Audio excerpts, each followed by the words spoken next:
Hey everyone, so we've arrived here at Lando circuit in South Wales. 3 hours in the car this morning in the GR Yaris, and I'm actually sat in the car, or we're sat in the car, because it's so incredibly windy that you won't be able to hear anything outside. As you can see, it's super windy here. It was actually pouring with rain when we arrived, and now it's just brightened up a little bit, which is good, and we're both really excited to get out in the car. We took the Rays rims off with those Federal tyres because the weather looks so bad that we've gone back to the PS4S, and there seems to be loads and loads of BMW M2s, Golf Rs, and some, what else we got, Audi RS6. Yeah, we've got an Audi up there, yeah. A lot of BMWs, a lot of rear wheel drive stuff. Yeah, so we're hoping that the wet weather's going to work in our favour with the 4-wheel drive Yaris. Got the new exhaust system on there, we've got the Hell oil cooler. What else we got? Lower end springs, got the suspension set a bit lower, and we've had a geometry set up, haven't we? So should be good. Yeah, absolutely. So all looking good. First time for us both driving the car on track. I've only driven it 2,000 miles. Yeah, the car's covered 2,000 miles, but half of that was bedding in miles by somebody else. Yeah, so some fresh oil. Both really excited to get on track. It's going to be a lot of fun. So stay tuned.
You join me back at base with our GR Yaris after a fantastic day on track with the AUTOID guys in South Wales. The car performed brilliantly. It really held its own against all of the M cars there. It was wet pretty much all day. It did stop raining a couple of times, but the four-wheel drive system and the nimble characteristics of the Yaris really came into their own. So the equipment we fitted to the car, such as the Hell oil cooler kit, really great results from that. We were continuously lapping in it and seeing temperatures of only 100 degrees. Tyres looking good after a full track day. The geometry and pressures obviously working well, a little bit scrubbed on that edge, but nothing too major at all. Likewise, the brakes were so impressive on track, and you can see it's not even touched them. Again, it was a wet day, but overall car performed beautifully. Springs,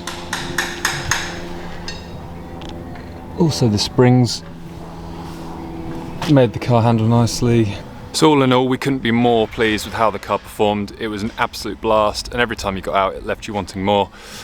We've just booked on to Donington Park next month, so we're going to prepare for that. Probably get some Pilot Sport 4S's installed on our race wheels, just because we like the aesthetic of them. They are slightly wider, and we switched back to the standard wheels for the track day at the weekend, as it was going to be wet, and the Federal tyres just wouldn't have been any use in those conditions. So again, give us a like, subscribe to the channel for more updates, and we'll keep you posted as things develop.